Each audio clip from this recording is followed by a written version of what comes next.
Hello guys, good evening. I hope you are well. So today's topic is matter in our surrounding. So let's talk about matter in our surrounding. Today I'm changing my mode of learning. Today I will teach you in PPT model because many students telling me that they are not comfort in something we are right, then they can't understand properly. So I'm deciding to elaborate my topics in PPT model. So today is your topic that matters in our surrounding. This is the important chapter of class 9 CBSE. So firstly I want to talk about that what is matter. Matter is anything having mass and occupies space. हमारे surroundings में देखिए जितनी भी चीज़ें पाई जाती हैं तो वो ज़्यादातर चीज़ें जो होती हैं या तो उनमें एक एरिया एक्वायर करती है, स्पेस एक्वायर करती है, या फिर उसमें कुछ मास होता है। समझ रहे हैं? जैसे मान लीजिए ये मेरे पास एक पेन है और ये पेन जो है देखिए इसका कुछ ना कुछ क्या है, मास है। Mass means amount of matter present in a body. mass means amount of matter present in a body and it's acquire some area. It acquires some area. Suppose if we putting it in our hand, look at that, it's acquire some area, so this is called the space. So two things are clear here, that anything having mass and occupies space are called matter. Matters are present everywhere. Suppose I am also a matter. How that telling? Because my body is constituent of carbon and some other elements. समझ रहे हैं? और बहुत ढेर सारे चीज़ों से मिलकर के मिक्स्ड जो है मैटर से मिलकर के हमारी बॉडी डेवलप्ड है। अगर बात की जाए जैसे कंप्यूटर है तो कंप्यूटर में भी ढेर सारे पार्ट्स लगे हैं और डिफरेंट टाइप के मैटर से वो सब बने हैं और सभी मैटर्स की अपनी अलग अलग क्या होती है, प्रॉपर्टीज होती है। कुछ सॉलिड फॉर्म में, कुछ लिक्विड फॉर्म में, कुछ गैसेस फॉर्म में और कुछ प्लाज्मा के फॉर्म में भी है, क्योंकि अभी हम आगे फर्दर पढ़ेंगे कि जो मैटर्स के टाइप हैं वो 1 2 नहीं है, वो 3 नहीं है, 4 और 5। अभी रिसेंटली आइंस्टीन और बोस आइंस्टीन कंडेंसेट एक नया जो है स्टेट ऑफ मैटर भी अभी मतलब साइंटिस्ट ने डेवलप किया है, लेकिन अभी वो एग्जिस्ट नहीं कर रहा है नॉर्मल लाइफ में। सेम ऐसे ही प्लाज्मा भी है। प्लाज्मा भी एक हमारा फोर्थ स्टेट है, उसको हम लोग बाद में भी पढ़ेंगे, उसको डिस्कशन करेंगे। तो मैटर यहां से क्लियर हो गया कि मैटर जो होता है anything having mass and occupies space is called matter. अब ये जो मैटर होते हैं, इन मैटर्स के बारे में अगर कुछ बातें की जाए तो इन मैटर्स के कुछ फिजिकल और उनका कुछ फिजिकल नेचर होता है एक तरीके से। ये वो कैसे बनते हैं, कैसे पाए जाते हैं, इन सब के बारे में देखते हैं थोड़ा सा। तो सबसे पहला देखिए आपको यहाँ पे क्लियर होगा, सभी लोग यहाँ पे देखेंगे। देखिए मैटर क्या है? Matter is anything having mass and occupies space. Matter is what? Anything that has mass and occupies space is called matter. And यहाँ पे जो मास आया, mass means the amount of matter present in a body. Suppose अगर ये pen plastic की बनी हो तो इसमें प्लास्टिक के कितने अमाउंट्स जो है वो यूज हुए हैं, यही इसकी मास को रिप्रेजेंट करेगा। समझ रहे हैं ना मेरी बात को?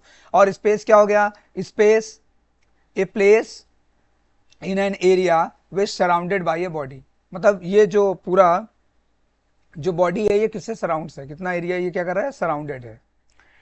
अब फिजिकल नेचर की बात की जाए तो फिजिकल जो नेचर होता है मैटर का वो क्या होता है? मैटर जो है टिनी पार्टिकल से मिलके बना होता है, जिसको हम लोग क्या बोलते हैं, जनरली एटम बोलते हैं, ठीक है ना। लेकिन आगे फर्दर जब हम लोग ने पढ़ा तो डाल्टन्स की जो एटॉमिक थ्योरी थी वो आगे फ्लॉप हो गई थी। फ्लॉप इसलिए हो गई थी क्योंकि वो बहुत सी चीज़ों को मतलब वो डिस्क्राइब ही नहीं कर पा रहे थे। और वहाँ से एक बात निकल के आई कि एटम जो है वो स्मॉलेस्ट पार्टिकल नहीं है, इससे भी छोटे 3 सब एटॉमिक पार्टिकल्स हैं, जिसको हम लोग इलेक्ट्रॉन, प्रोटॉन और न्यूट्रॉन बोलते हैं। तो ये केमिस्ट्री के टॉपिक में क्लियर होगा कि इलेक्ट्रॉन, प्रोटॉन और न्यूट्रॉन क्या होते हैं। लेकिन बेसिकली मैं आपको ऐसा समझा दे रहा हूँ, इलेक्ट्रॉन, प्रोटॉन और न्यूट्रॉन जो है सब एटॉमिक पार्टिकल्स हैं और ये तीनों मिल करके एक एटम्स को डिस्क्राइब करते हैं। अब इन जो इलेक्ट्रॉन, प्रोटॉन और न्यूट्रॉन है उसको आप ऐसा समझ लीजिए जैसे मान लीजिए घर में आपके 3 लोग हैं, एक आपके हो गई मम्मी, एक हो गए आपके पापा और एक हो गए आप। तो 3 लोग हैं, सपोज आपके फैमिली में 3 लोग हैं। तो उसमें से सबसे मेन वर्क किसका है? मेन वर्क है पापा का। इट्स मीन दैट प्रोटॉन क्या करता है? प्रोटॉन मतलब आपके पापा क्या करते हैं, पैसे लेके आते हैं, it means that they gain money, it means they have positive charge, मतलब प्रोटॉन्स पे पॉजिटिव चार्ज हो गया। और मम्मी हमारी क्या होती है, मम्मी हमारी न्यूट्रल होती है, वो घर के काम को करती है और हम लोग की केयर करती है, और उसका कोई काम नहीं होता, वो उनके ऊपर कोई चार्ज बियर नहीं करता। इट मीन्स न्यूट्रॉन जो होता है वो न्यूट्रल होता है। और जो एटम होता है, एटम के न्यूक्लियस में, मैं एक थोड़ा सा डायग्राम बनाना चाहूंगा यहाँ पे, इसको जरा देखिए आप लोग। पहले एक शीट इंसर्ट कर लेते हैं यहाँ पे।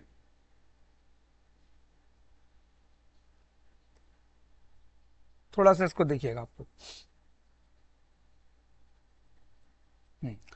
तो मैंने बताया कि जैसे एटम है, एटम में जो बीच का जो पोर्शन है, इसको हम लोग न्यूक्लियस बोलते हैं। इसको क्या बोलते हैं, न्यूक्लियस बोलते हैं। क्या बोलते हैं, न्यूक्लियस बोलते हैं। इस न्यूक्लियस में ही हमारे प्रोटॉन होता है, it means plus charge, and plus neutron होता है, मतलब उसके ऊपर कोई चार्ज नहीं होता है। और इनके चारों तरफ होती है ऑर्बिट्स, और इन्हीं ऑर्बिट्स में क्या होते हैं, इलेक्ट्रॉन्स रिवॉल्व करते हैं। इन्हीं ऑर्बिट्स में इलेक्ट्रॉन रिवॉल्व करते हैं। इलेक्ट्रॉन मीन्स हम लोग, समझ रहे ना। मतलब अगर एक फैमिली में 3 लोग हैं, तो जैसे मैंने बताया एक फैमिली में 3 लोग हैं, पापा मम्मी और बेटा, तो उस 3 लोगों में से जो सबसे मेन है वो प्रोटॉन है, प्रोटॉन पे पॉजिटिव चार्ज है, न्यूट्रॉन मतलब मम्मी जो नेगेटिव चार्ज, मतलब कोई चार्ज नहीं है, और हम लोग हो गए इलेक्ट्रॉन, जो हम लोग खर्च सारा करते हैं, सारे पैसे हम लोग खर्च करते हैं, तो हम लोग क्या हो गए, इलेक्ट्रॉन हो गए। समझ रहे मेरी बात को। तो इसी तरीके से ये आगे जब आगे फर्दर जब एटॉमिक डिस्कवरीज हुई, तो एटम की डिस्कवरीज में पढ़ा गया कि आगे जो सबसे स्मॉलेस्ट पार्टिकल वो एटम नहीं है, उससे भी छोटे 3 सब एटॉमिक पार्टिकल्स हैं, वो हैं इलेक्ट्रॉन, प्रोटॉन और न्यूट्रॉन। याद रखेंगे बस, इतना टॉपिक क्लियर। अब ये जो हमारा एटम था, इस एटम के अंदर ये तीनों पाए जाते हैं। तो जो आउटर मोस्ट इलेक्ट्रॉन है और जो इनर पोर्शन है न्यूक्लियस, इन दोनों के बीच की जो मिनिमम और मैक्सिमम जो डायमीटर होती है, जो डिस्टेंस होती है यहां से लेकर के यहां तक को कह सकते हैं, तो ये जो डायमीटर होती है किसी एटम की, वो 0.1 नैनोमीटर से लेके 0.5 नैनोमीटर होती है। याद रखिएगा कि जो एटम होता है, एटम एटम का जो डायमीटर होता है वो 0.1 नैनोमीटर से लेकर के 0.5 नैनोमीटर होता है। अब ये नैनोमीटर कितना होता है, तो ये भी समझ लीजिए जरा सा। ये जो नैनोमीटर होता है, जैसे अगर आप फिजिक्स में आप पढ़ते हैं, तो फिजिक्स में एक टेबल आपको याद करनी होती है। वो टेबल देखिए मैं यहाँ पे इंसर्ट कर दे रहा हूँ, क्योंकि साइंस हम पढ़ रहे हैं, तो साइंस में सारी चीज़ें कोरिलेटेड होती हैं।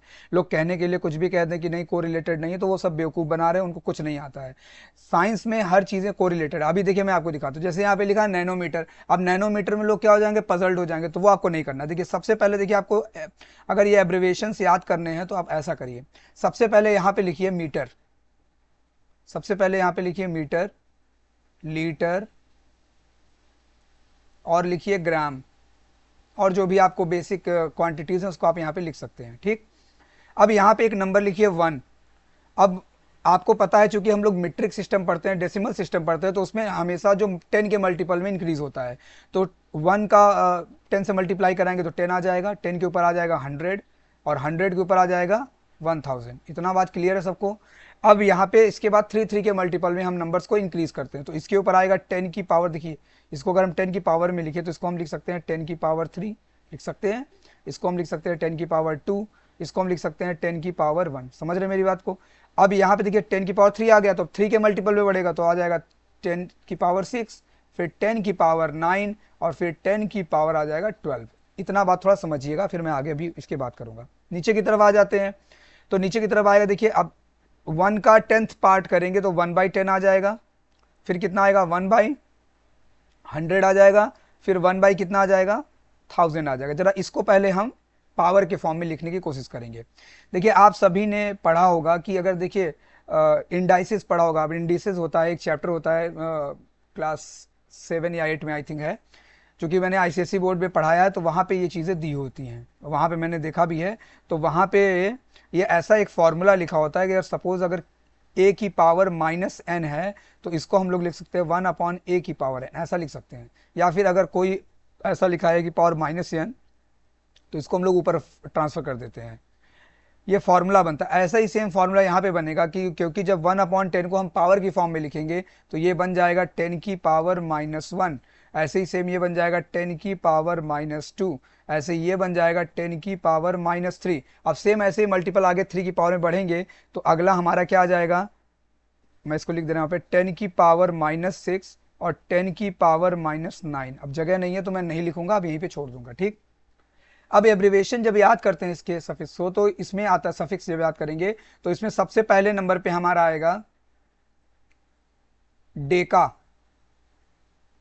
फिर उसके ऊपर आएगा, ये हो गया हमारा डेका। ठीक, 10 को हम लोग डेका बोलते हैं, और इसको बोलते हैं हेक्टो, हेक्टो, और इसको बोलते हैं 10 की पावर 3 को किलो, और 10 की पावर 6 को हम लोग बोलते हैं मेगा, और 10 की पावर 9 को हम लोग बोलते हैं डेका, हेक्टो, किलो, मेगा, फिर आ जाएगा गीगा, फिर आ जाएगा टेरा, फिर पीटा, एक्सा, ऐसे करके आएगा। ठीक है, अब नीचे की तरफ आ जाइए, तो नीचे की तरफ आते हैं तो सबसे पहले हमारे पास आता है डेसी, फिर आता है सेंटी, फिर आता है मिली, फिर आता है माइक्रो, या इसको माइक्रोन भी बोलते हैं, और लास्ट में आता है नैनो। अब जरा समझिए इनको रिप्रेजेंट कैसे करते हैं, इनका सिंबल भी देख लीजिए। टीरा को कैपिटल टी से, गीगा को कैपिटल जी से, मेगा को कैपिटल एम से, किलो को कैपिटल के से, हेक्टो को एच लिखा जाता है स्मॉल में, और डेका को लिखा जाता है डी ए, डेसी को लिखा जाता है डी, सेंटी को लिखा जाता है सी, मिली को लिखा जाता है स्मॉल। ये सब सारे स्मॉल में रहेंगे, याद रखिएगा, ये सारे स्मॉल में रहेंगे। और माइक्रो को हम लोग ये म्यू बनाते हैं ऐसा, और नैनो को स्मॉल एन लिखते हैं। इस तरीके से सारा एब्रिवेशन हो गया। तो अब वहां पे जो लिखा हुआ था हमारे यहाँ पे देख लीजिए, 10 की पावर, यहाँ पे नैनो लिखा हुआ है, तो इस नैनो को हम क्या लिख सकते हैं, 0.1 into 10 to the power -9 metre, ये लिख सकते हैं इसको भाई साहब। यहाँ पे थोड़ा सा ये मीटर की स्पेलिंग गलत है, देखिए इसको ध्यान से, यहाँ RE होगा। ठीक है, metre to 0.5 into 10 to the power -9 metre, ये हो जाएगा। समझ गए मेरी बात को? तो यहाँ से ये जरूर याद कर लीजिएगा, ये फिजिक्स में भी आपको काम देगा और आगे साइंस में बहुत जगहों पे आपको काम देगा। तो इसको याद करने का बहुत ही सिंपल तरीका है, और इसको कैसे कन्वर्ट करते हैं ये भी बहुत आसानी से आप सीख सकते हैं। देखिए अब ये कैसे सीखेंगे उसको समझिए। जैसे मान लीजिए जब कभी भी कोई भी कन्वर्जन करेंगे ऊपर से नीचे की तरफ हो रहा है, तो याद रखिए मल्टीप्लाई करेंगे, और जब नीचे से ऊपर की तरफ करेंगे तो हमेशा करेंगे क्या, डिवाइड। ये दो फैक्टर याद रखिएगा, सारा कन्वर्जन आप खुद ब खुद कर लेंगे। अब मैं एक एग्जांपल आपको देता हूं, देखिए इसका कन्वर्जन थोड़ा देख लीजिए, सीख लीजिए, क्योंकि ये बेसिक चीज़ें हैं, ये आपको कोई नहीं बताएगा। सब पढ़ाने पे ध्यान देते हैं और बेसिक्स पे कोई नहीं ध्यान देता है कि कहाँ पे क्या चीज़ों की ज़रूरत पड़ सकती है। तो इसलिए मैं इसको आपको समझा दे रहा हूँ ना।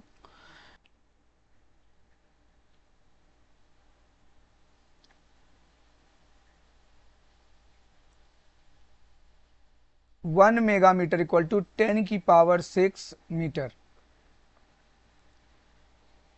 ठीक, एक और एग्जांपल लीजिए। जैसे मान लीजिए अब माइक्रो पूछ रहा है, तो माइक्रो को अगर हमको बदलना है, माइक्रो को अगर हम मीटर में बदलेंगे तो वही सेम माइक्रो का हमारा क्या है, 10 की पावर -6, तो वो वहाँ पे उठ के चला जाएगा।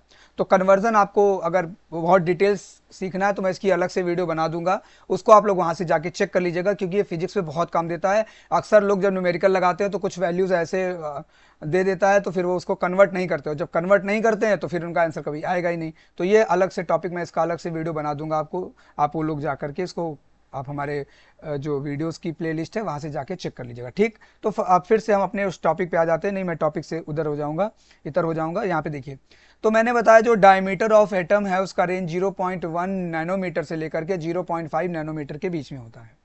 ठीक, फिर फर्दर कुछ कैरेक्टरिस्टिक्स होती है मैटर्स की। उन कैरेक्टरिस्टिक्स मैटर्स में क्या होता है कि देखिए, ये जो मैटर्स होते हैं ये हमेशा, जैसे सॉलिड है, ये देखिए सॉलिड है जैसे मान लीजिए, तो इसके जो पार्टिकल्स होते हैं वो थोड़ा क्लोजली पैक्ड होते हैं। क्लोजली क्या होते हैं, पैक्ड होते हैं, एक दूसरे से ऐसे पैक्ड होते हैं। ठीक, एक दूसरे से ऐसे पैक्ड होते हैं।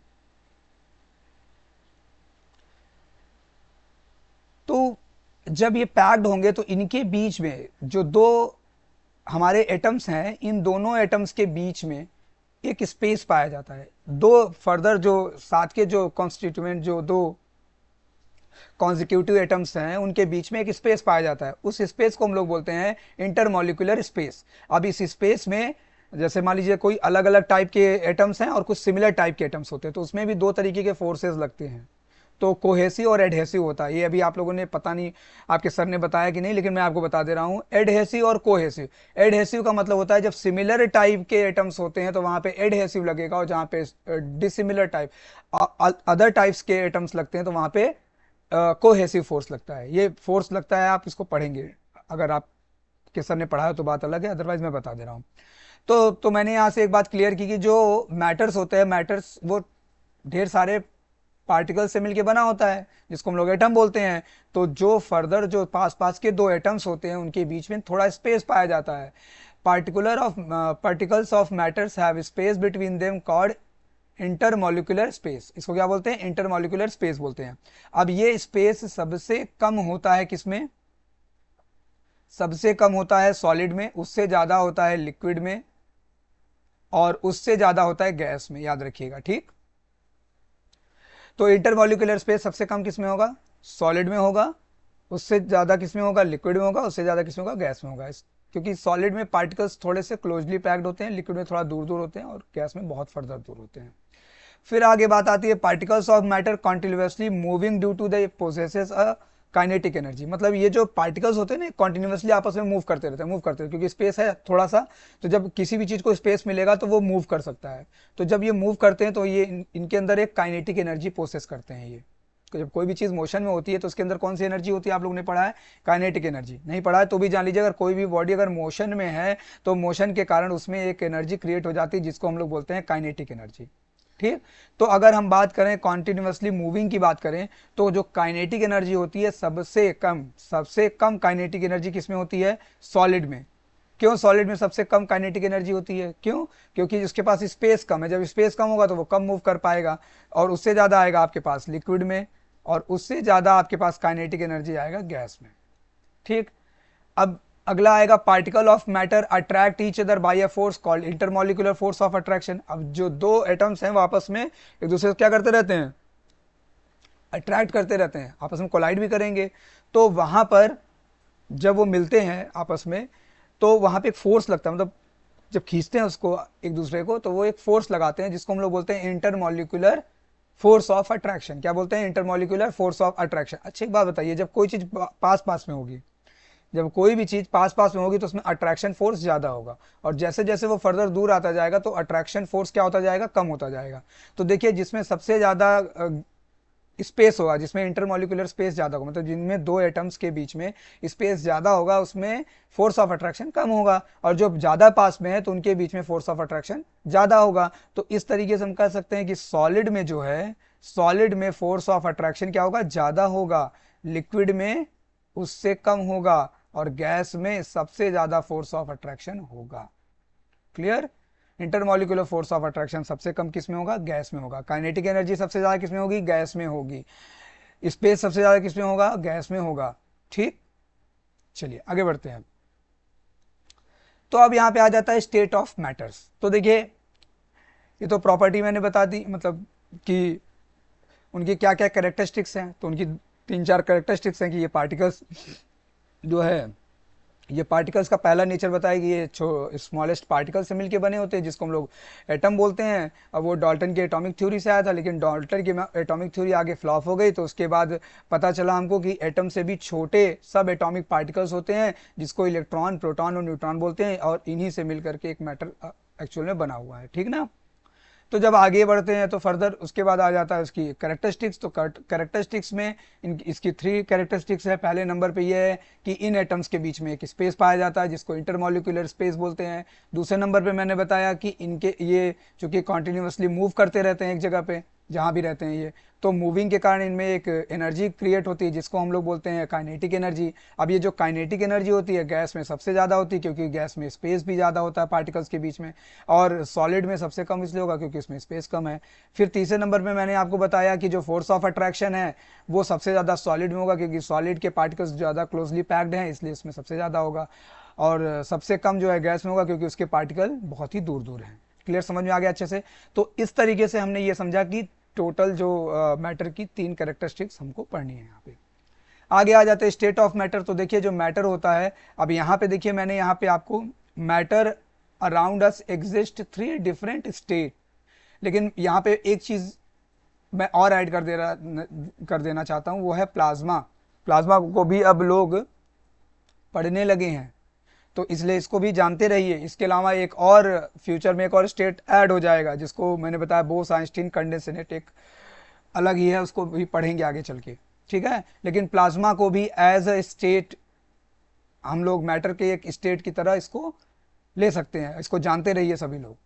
These state of matter arise due to the variation of characteristics of particles of matter। मतलब ये जो स्टेट है उनके पार्टिकल्स जो हैं उनके कैरेक्टरिस्टिक्स के अकॉर्डिंग ये स्टेट जो है एग्जिस्ट करती है। अगर मैटर की पहली स्टेट हम लोग अगर पढ़ते हैं तो वो होती है सॉलिड। अब देखिए सॉलिड के बारे में एक बात कही जाती है कि सॉलिड का जो शेप होता है वो फिक्स्ड होता है। सॉलिड का शेप फिक्स होता है, उसकी बाउंड्रीज भी फिक्स होती हैं, इसके अलावा उसका वॉल्यूम भी फिक्स्ड होता है, ठीक है ना। और उसको हम ज़्यादा कंप्रेस नहीं कर सकते, क्योंकि अगर कंप्रेस करेंगे तो वो क्या हो जाएगा, टूट जाएगा, फ्रेजाइल हो जाएगा, ठीक है ना। और सॉलिड जो होता है, सॉलिड के अंदर एक टेंडेंसी होती है कि वो अपने शेप को मेंटेन कर सकता है, क्योंकि उसके पार्टिकल्स जो होते हैं वो बहुत ही क्लोजली पैक्ड होते हैं, उनमें और ज़्यादा फर्दर गैप नहीं है। जब उसमें गैप नहीं है तो हम उसको और ज़्यादा कंप्रेस नहीं कर सकते हैं। देखिए कंप्रेस हम उसी चीज़ को कर सकते हैं जिसमें क्या होगा, स्पेस होगा, जिसमें क्या होगा, स्पेस होगा। अगर स्पेस होगा ही नहीं तो हम उस चीज़ को क्या नहीं कर सकते, उसमें उसको कंप्रेस नहीं कर सकते, उसको दबा नहीं सकते, उसको और ज़्यादा फर्दर हम उसको प्रेशराइज नहीं कर सकते, ठीक। तो याद रखिएगा सॉलिड एक ऐसी स्टेट है जिसमें इसका शेप और साइज जो है वो फिक्स्ड होता है, वॉल्यूम भी इसका फिक्स्ड होता है, और इसके अंदर एक टेंडेंसी होती है कि अपने जो शेप है उसको मेंटेन करके रखे, और ये कंप्रेसिबल नहीं होती है, और ये रिजिड होती है। सॉलिड जो होता है वो क्या होता है, रिजिड होता है, ठीक। नेक्स्ट नंबर पे आ जाते हैं लिक्विड। तो लिक्विड जो होता है उसका कोई फिक्स शेप नहीं होता है, लेकिन वॉल्यूम तो फिक्स होगा। वॉल्यूम क्या होगा, फिक्स होगा, लेकिन शेप इसका फिक्स नहीं होगा। अब इसका एग्जांपल आप ऐसे ले सकते हैं, सपोज आप क्या काम करिए, मार्केट से 1 लीटर कोल्ड ड्रिंक लेके आइए, और उस कोल्ड ड्रिंक को बोतल में रखेंगे तो वो बोतल के शेप का है, और जैसे ही आप उसको ग्लास में डालेंगे तो वो ग्लास के शेप का हो जाएगा, और अगर उसको कटोरी में डाल देंगे तो वो कटोरी के शेप का हो जाएगा, और उसको प्लेट में डाल देंगे तो वो प्लेट के शेप का हो जाएगा। इट मीन्स उसका शेप जो है वो क्या होता रहता है, बदलता रहता है। क्यों, क्योंकि इनके बीच में स्पेस होता है, ये फ्लूइड होते हैं। फ्लूइड मतलब होता है जो इजीली क्या हो सके, इसलिए फ्लो हो सके, तो उसको हम लोग फ्लूइड बोलते हैं, ठीक है ना। तो फ्लूइड होने के कारण ये आसानी से क्या होते हैं, अपना जो शेप है वो चेंज कर सकते हैं, ठीक। और इनके बीच में गैप होता है तो इनको कंप्रेस भी किया जा सकता है as compare to the solid. अगर कंपेयर करें तो सॉलिड तो ज्यादा कंप्रेस नहीं किया जा सकता, लेकिन इनको कंप्रेस किया जा सकता है। एंड अब हमारी थर्ड जो स्टेज है वो है, थर्ड स्टेट वो है हमारी गैस। तो गैस के बारे में बात की जाए तो गैस के बारे में एक बात आप याद रखेंगे कि गैस जो होता है वो ना तो उसका शेप फिक्स होता है, और ना ही उसका साइज फिक्स होता है, ना इसका वॉल्यूम फिक्स होता है। क्यों, अब सपोज मान लीजिए कि आपने एयर लिया, उस एयर को बैलून में रखा, पहले वो सिलेंडर में भर के आती है एयर, तो वो सिलेंडर के शेप की रहती है, और जैसे इसको बैलून में रखा तो बैलून की शेप की हो गई। अब उसी तरीके से हम समझ सकते हैं कि इसका शेप क्या हो गया, बदल रहा है। देखिए वहां पे वो सिलेंडर के शेप में थी, और यहाँ पे किसके शेप में आ गई, बैलून शेप में आ गई। लेकिन वहीं जब आप अगर बात करें वॉल्यूम की, तो वॉल्यूम की अगर बात करें तो आप ऐसा समझिए जैसे कोल्ड ड्रिंक आप लाते हैं, तो कोल्ड ड्रिंक में देखिए आपने कभी कोल्ड ड्रिंक के ढक्कन को खोला हो तो कोल्ड ड्रिंक बहुत तेजी से बाहर की तरफ आती है, फ्लो आउट करती है ना। तो क्यों फ्लो आउट करती है पता है आपको, क्योंकि उसमें जो गैस फिल्ड होती है वो प्रेशराइज्ड होती है, वो प्रेशर करके भरी होती है, इसलिए उसका वॉल्यूम वहां पे होता है ज्यादा। उसका वॉल्यूम क्या होता है, ज्यादा। लेकिन जैसे ही यहां पे आती है बाहर की तरफ, तो वो एक बैक अपने आप को एक्सप्लोर करने के लिए जैसे ही निकलेगी तो वो फैल जाएगी चारों तरफ। चारों तरफ क्या हो जाएगी, फैल जाएगी, तो उसका वॉल्यूम क्या हो जाएगा, चेंज हो जाएगा। वहां पे वॉल्यूम कुछ और था, और जैसे ही बाहर निकली उसका वॉल्यूम कुछ और हो गया। समझ रहे हैं मेरी बात को। तो वॉल्यूम जो है वो गैस का क्या होता है, वो फिक्स नहीं होता, वो बदलता रहता है। अगर उसको कंप्रेस करके भरेंगे तो वॉल्यूम उसका कम हो जाएगा, और जैसे ही वो ओपन हो जाएगा तो उसका वॉल्यूम क्या हो जाएगा, बढ़ जाएगा। क्लियर, समझ रहे हैं मेरी बात को। तो जो गैस होती है, गैस का ना तो शेप साइज सेम होता है, और ना ही उसका वॉल्यूम फिक्स्ड होता है, ठीक। अब इसमें फोर्स ऑफ अट्रैक्शन बहुत ही वीक होता है इस कारण से, और इसमें गैप भी बहुत ज़्यादा होता है, इसलिए ये आसानी से एक्सपैंड कर सकती है। किसी भी स्पेस में अगर आप रख देंगे, जैसे कहीं भी खुला छोड़ देंगे ना, तो ये बहुत तेज़ी से फैल जाएगी, और फैलने के कारण ये क्या करती है, जहां भी रखी होगी उसका शेप वो एक्वायर कर लेगी, ठीक है। और इसको हम जो गैस होती है इसको कंप्रेस भी कर सकते हैं। क्या कर सकते हैं, कंप्रेस कर सकते हैं। क्यों, क्योंकि इसमें स्पेस बहुत ज़्यादा होता है, ठीक। तो इस तरीके से हमने 3 स्टेट पढ़ी, पहला है सॉलिड, दूसरा है लिक्विड, तीसरा है गैस। अब आ जाते हैं प्लाज्मा स्टेट पे। तो प्लाज्मा जो है वो इन 3 जो मेन हमारे स्टेट थे उसके अलावा एक और स्टेट होती है। अब इसमें क्या होता है, it represent a distinct state akin to gas yet with properties that markedly diverse from those of the gases. Within plasma, atoms shed electrons resulting in positive charge. मतलब इन एटम्स में जिसमें इलेक्ट्रॉन्स पाए जाते हैं, तो उसको बैलेंस करने के लिए देखिए नेगेटिव और पॉजिटिव दोनों चार्ज होंगे, तो वो दोनों वहां पे क्या करते हैं, उसको जब एक दूसरे को न्यूट्रलाइज कर देते हैं, ऐसी गैस जिसमें पॉजिटिव और नेगेटिव दोनों चार्ज एक दूसरे को न्यूट्रलाइज कर देते हैं सेम प्लेस पे, तो वहीं पर जो मैटर बनता है उसी को स्टेज को हम लोग प्लाज्मा बोलते हैं। क्या बोलते हैं, प्लाज्मा बोलते हैं। Plasma is an extremely rare state of the earth existing solely under extremely high temperature such as those found within the nuclear reactor और in the core of the stars. अब ये वहां पे पाया जाएगा जहां पर बहुत ही एक्सट्रीम टेम्परेचर होगा। ऐसा नहीं कि सब जगह बन जाएगा, सब जगह पे ये नहीं पाया जाएगा। इसकी जो स्टेट है वो बहुत रेयर जगहों पे ही मिलेगी। जैसे अगर बात की जाए तो स्टार्स पे ऐसी फिनोमिना आपको देखने को मिल सकती है, ये वाली स्टेट की, प्लाज्मा की। और या फिर कहाँ दिख सकती है आपको, हमारे जैसे हम लोग ने पढ़ा है हमारे सेल में प्लाज्मा मेम्ब्रेन्स पाई जाती है, तो वो जो बनती है, जो प्लाज्मा की जो बनती है उसमें अलग टाइप के वो ऑर्गेनिक सब्सटेंस मिले होते हैं, ठीक है ना। तो वहाँ भी वो आयंस ही होते हैं, पॉजिटिव और नेगेटिव, और कुछ गैसेज होती हैं जो इन्वॉल्व करती हैं, ठीक। तो इस तरीके से हमारे यूनिवर्स में ही हमारे क्या होता है, ये चीज़ें क्या है, पाई जाती हैं, ठीक है ना, याद रखेंगे इसको। एक्चुअल लाइफ में ये चीज़ें एग्जिस्ट नहीं करेंगी। तो चलिए एक क्विक रिकैप कर लेते हैं हम लोग सॉलिड, लिक्विड, गैस और प्लाज्मा के बीच में, कि हमारे जो 4 स्टेट ऑफ मैटर है उनको जरा फटाफट देख लीजिए। तो देखिए इंटरमोलिकुलर फोर्स, इंटरमोलिकुलर स्पेस या इंटरमोलिकुलर स्पेस के बारे में बात करें तो देखिए मैंने बताया था कि सॉलिड में जो है इसके मॉलिक्यूल्स होते हैं क्लोजली पैक्ड होते हैं, जबकि लिक्विड में क्या होता है, more space in comparison to solid, और गैस में क्या है, उससे भी ज़्यादा स्पेस पाया जाता है। प्लाज्मा क्या होता है, प्लाज्मा में ये गैस की तरह ये भी होता है लगभग, तो ये गैस वाली प्रॉपर्टीज में भी पाई जाएगी। इंटरमोलिकुलर फोर्स की बात की जाए तो ये पास पास में होते हैं सॉलिड के पार्टिकल्स, तो इसलिए ये क्या होगा, वेरी स्ट्रांग होगा। यहाँ पे थोड़ा सा वीक होगा, और यहाँ पे बहुत ही नेग्लिबल होगा गैस में चूंकि बहुत पार्टिकल्स दूर दूर होते हैं इसलिए इसमें होगा ही नहीं, और यहाँ भी नेग्लिबल होगा क्योंकि ये गैस की तरह ही है। शेप की बात की जाए तो इसका शेप फिक्स होता है, लिक्विड का नहीं फिक्स होता है, और गैस का भी नो फिक्स्ड होता है, और ऐसे ही सेम प्लाज्मा का भी फिक्स नहीं होगा। वॉल्यूम की बात की जाए तो सॉलिड का ये फिक्स्ड होता है वॉल्यूम, और लिक्विड और गैस दोनों का फिक्स नहीं होता है।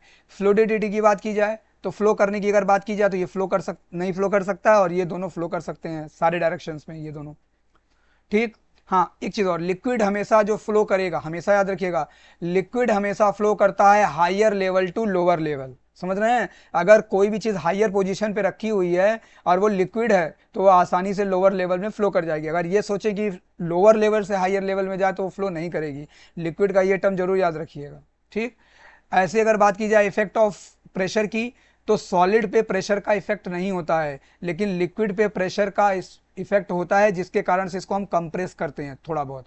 और गैस पे बहुत ज़्यादा हाईली कंप्रेसिबल होता है, इसलिए जब इसको हम प्रेशर करते हैं तो ये बहुत जो वास्ट एरिया में फैली होती है वो छोटे से एरिया में क्या होती है, इसको कंप्रेस करके फिल कर सकते हैं। और अगर वही बात की जाए प्लाज्मा की तो इसको भी हम लोग कंप्रेसिबल कर सकते हैं, ठीक है, याद रखेंगे। चलिए अब आ जाते हैं inter conversion of the state of matter. तो inter state of conversion of matter में देखिए आप एक चीज जरा समझ लीजिए। तो देखिए जो थोड़ा इसको समझाने से पहले मैं थोड़ा 2 चीजें आपको समझाना चाहूंगा, उसको जरा यहाँ पे देखिए एक स्लाइड के माध्यम से यहाँ समझ लीजिए। पहले देखिए होता क्या है, अब ये जो स्टेट का कन्वर्जन है ये होता कैसे है उसको जरा समझिएगा मेरी बात को। जैसे मान लीजिए हम और आप हैं, हमारी आपकी दैनिक जीवन की बात की जाए, एक एग्जाम्पल देते हैं आपको। जैसे मान लीजिए हम और आप हैं और आपके मम्मी पापा आपको पैसे दिए, जब आप छोटे थे याद करिए, तो आपको 5 रुपए दिए, तो आप क्या करते थे, उस 5 रुपए को ले जाके आप पड़ोस वाली दुकान पे जाते थे और वहाँ से क्या खरीदते थे, आप लोग चॉकलेट्स खरीदते थे या फिर टॉफ़ी खरीदते थे या बिस्किट खरीदते थे, उसको खा लेते थे। लेकिन जैसे जैसे आप ग्रो होने लगे, आपके मम्मी पापा ने आपकी पॉकेट मनी बढ़ा दी। पहले आपको 5 रुपए मिलता था तो आप बगल वाली दुकान पे जाते थे, अब आपको मम्मी पापा ने आपको 10 रुपए 100 रुपए देना स्टार्ट किया, तो आप पहुंच गए कहाँ, अरे यार वहाँ कहाँ चलेंगे, चलो आओ हम लोग स्वीट हाउस चलते हैं, चलो कोल्ड ड्रिंक समोसा खा के आते हैं। क्योंकि पैसा ज़्यादा बढ़ गया तो आपके क्या हुआ, आपका रेंज भी क्या हो गया, बढ़ गया। फर्दर आगे क्या हुआ, फिर आपके मम्मी पापा ने आप जब जैसे और आप बड़े हुए तो आपके मम्मी पापा ने आपको और ज़्यादा पैसे बढ़ा के देना स्टार्ट किया। तब आप लोग क्या करने लगे, आप लोग बड़े, अरे यार हम लोग स्वीट हाउस नहीं चलते हैं, चलो हम लोग कैफ़े चलते हैं। तो आप लोग कैफ़े जाना स्टार्ट कर देते हैं। तो जैसे जैसे देखिए आपको मनी इंक्रीज हो रहा है, वैसे ही वैसे क्या हो रहा है, आपकी डिस्टेंस जो है वो बढ़ रही है। सेम इसी एक्सपेक्ट को अगर हम इस इंटर कन्वर्जन ऑफ मैटर पे अगर अप्लाई करें तो होता क्या है कि जब हम किसी भी सॉलिड या लिक्विड या गैस किसी भी मैटर की स्टेट की बात करें, अगर हम उसको हीट देते हैं, हीट मतलब पैसा देते हैं, तो क्या होगा, जब हीट देंगे तो उनकी काइनेटिक एनर्जी बढ़ जाएगी, उनकी काइनेटिक एनर्जी बढ़ जाएगी, और जब काइनेटिक एनर्जी बढ़ जाएगी तो उनके बीच में गैपिंग बढ़ जाएगी, और गैपिंग बढ़ने के साथ ही जैसे गैप बढ़ जाएगा उनके बीच में स्पेस बढ़ जाएगा, तो उनका स्टेट क्या हो जाएगा, चेंज हो जाएगा। आप समझ रहे हैं मेरी बात को। तो यहाँ पे मेन रोल प्ले किसका है, टेम्परेचर का है। तो जैसे जैसे हम किसी भी ऑब्जेक्ट को हीट करते हैं, तो हीटिंग करते हैं, तो हीटिंग करने के कारण उसमें एक फिनोमेना होता है, उसको बोलते हैं एक्सपेंशन। हीटिंग के कारण होता है एक्सपेंशन और कूलिंग के कारण होता है कॉन्ट्रैक्शन। तो एक्सपेंशन का मतलब होगा जब हम उसको हीट एनर्जी देते हैं तो उसके मॉलिक्यूल्स क्या करते हैं, वाइब्रेट करना और मूव करना स्टार्ट कर देते हैं, इसके कारण में एक्सपेंशन हो जाता है। और जब उसमें कूलिंग करते हैं तो उसमें कॉन्ट्रैक्शन आता है, उसकी एनर्जी रिलीज मतलब उसकी एनर्जी क्या हो जाती है, रिलीज हो जाती है। रिलीज होने के कारण वो आपस में सिकुड़ जाते हैं, आपस में एटम्स क्या होते हैं, पास पास आ जाते हैं, तो कॉन्ट्रैक्शन हो जाता है। तो ये दो फिनोमिना आप जरूर याद रखेंगे, क्या कि पहला नंबर अगर हम किसी को हीट देते हैं तो उसके मॉलिक्यूल्स या उसके पार्टिकल, उसके एटम क्या हो जाएंगे, एक्सपैंड होंगे, फैलेंगे। और अगर हम कूलिंग करते हैं तो क्या होता है, उनके अंदर कॉन्ट्रैक्शन आता है। ठीक, ये दोनों वर्ड याद रखेंगे। अब हम अपने टॉपिक की तरफ चलते हैं। तो सपोज अगर ये सॉलिड था, ये सॉलिड का मैंने यहाँ पे कुछ एटम्स बना दिया है, ठीक। अब इसको कन्वर्ट करना है किसमें, लिक्विड में। तो लिक्विड के पार्टिकल थोड़े क्या होते हैं, दूर होते हैं, ठीक। तो क्या करेंगे, इसको हीट देंगे, क्या देंगे, हीट देंगे, हीटिंग, हीटिंग करेंगे इसको। तो जब हीटिंग करेंगे तो इनका टेम्परेचर क्या हो जाएगा, बढ़ जाएगा। हाँ, एक चीज़ और यहाँ पे टर्म याद रखिएगा, हीट एंड टेम्परेचर दोनों को सेम मत समझिएगा। हीट मतलब होता है द डिग्री ऑफ, नहीं यहाँ पे आएगा, द डिग्री ऑफ कोल्डनेस और हॉटनेस ऑफ बॉडी। तो टेम्परेचर क्या है, द डिग्री ऑफ कोल्डनेस और हॉटनेस ऑफ द बॉडी। कोई भी जो बॉडी है, चाहे वो कोल्ड हो चाहे वो हॉट हो, उसकी डिग्री को ही हम लोग क्या बोलते हैं, टेम्परेचर बोलते हैं। जबकि हीट क्या है, heat is a form of energy which produce sensation of warmth. तो हीट क्या है, हीट केवल एक एनर्जी है जो हमको गर्मी का अनुभव कराती है, याद रखिएगा। हीट क्या है,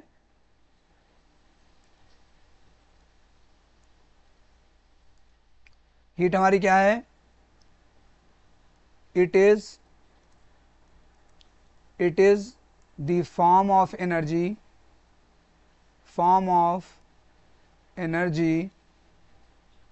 which produce sensation of warmth। मतलब जो हमको गर्मी का अनुभव कराए वो हीट है, और जो डिग्री है कोल्डनेस या हॉटनेस की वो है टेम्परेचर। दोनों में अंतर याद रखिएगा, ठीक है ना।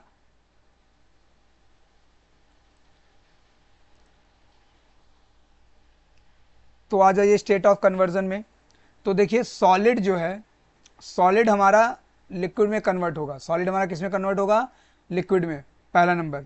तो सॉलिड से लिक्विड में कन्वर्जन को देखिए मैं डिफिनीशन आपको बहुत आसानी से सिखा सकता हूँ अगर आप थोड़ा सा ध्यान देंगे तो। बस मैं कुछ ही वर्ड्स को चेंज करूंगा और बाकी खुद ब खुद सारे डिफिनीशंस आप अपने से बनाएंगे। देखिए डेफिनेशंस को बनाना सीखिए, क्योंकि डिफिनीशन को आप बनाना सीख जाएंगे तो डिपेंडेंस दूसरे से हट जाएगी, और डिफिनीशन आप सबको बनाना आना चाहिए। तो देखिए, तो ये जितनी भी चीज़ें हैं ये सारी प्रोसेस कहलाती हैं, चाहे ये फ्यूज़न हमारी बात की जाए, चाहे सॉलिडिफिकेशन की बात की जाए, वेपराइजेशन की बात की जाए, कंडेंसेशन की बात की जाए, सब्लिमेशन की बात की जाए, या इसको थोड़ा हम काटेंगे यहाँ पे और इसकी जगह पे एक वर्ड लिखेंगे डेपोजिशन।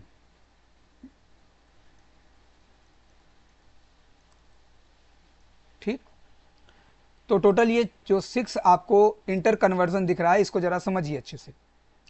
तो सबसे पहले फ्यूज़न आया है।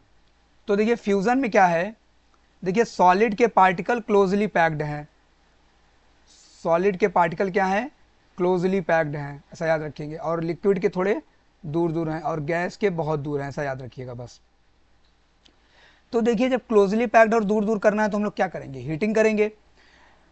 तो अब इसकी डिफिनीशन कैसे बनेगी? Fusion is a process, fusion is a process in which solid change into liquid on heating. फिर से बोलिए मेरे साथ, सॉलिड, सॉलिड से लिक्विड चेंज करना है। तो पहला नंबर हमारा आ जाएगा फ्यूजन। तो फ्यूजन क्या है? प्रोसेस है। Fusion is a process in which solid convert into liquid on heating. Clear? Fusion is a process in which fusion is a process in which solid change into liquid on heating. Same as it is, आप vaporisation को बोलेंगे कैसे? Vaporisation is a process in which liquid change into gas on heating. देखिए हम इधर इस तरफ चल रहे हैं तो ये सब ऑन हीटिंग है, ध्यान समझिएगा इसको। ये सब क्या है? ऑन हीटिंग है। एक डायग्राम हम और बनाएंगे, फिर आप लोग उससे समझ पाएंगे अच्छे से। चलिए यहां देखिए,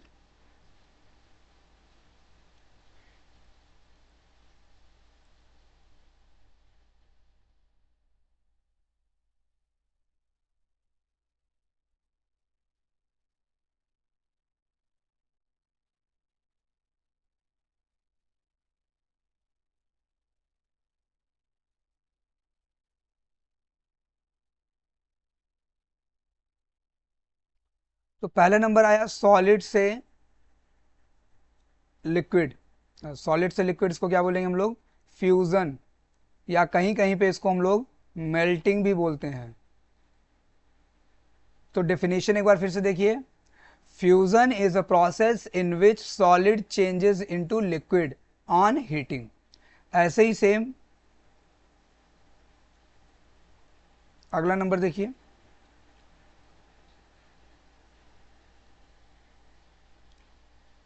इसको हम लोग बोलेंगे वेपराइजेशन।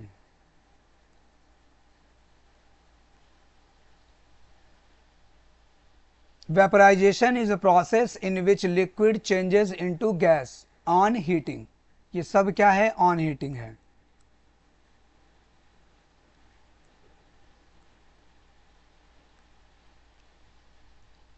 और एक कंडीशन है जिसमें ये डायरेक्टली चेंज हो जाता है, किससे? सॉलिड से डायरेक्टली गैस में कन्वर्ट हो जाता है। इसको हम लोग बोलते हैं sublimation.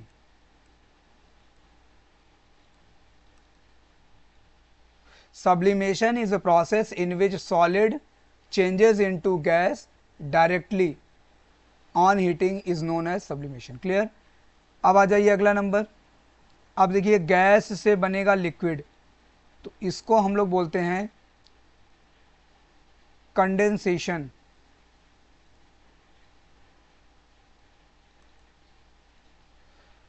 The process in which gas convert into liquid on cooling या बाई कूलिंग। क्लियर। और अगला नंबर हमारा आएगा लिक्विड से सॉलिड, जिसको हम लोग बोलते हैं सॉलिडिफिकेशन।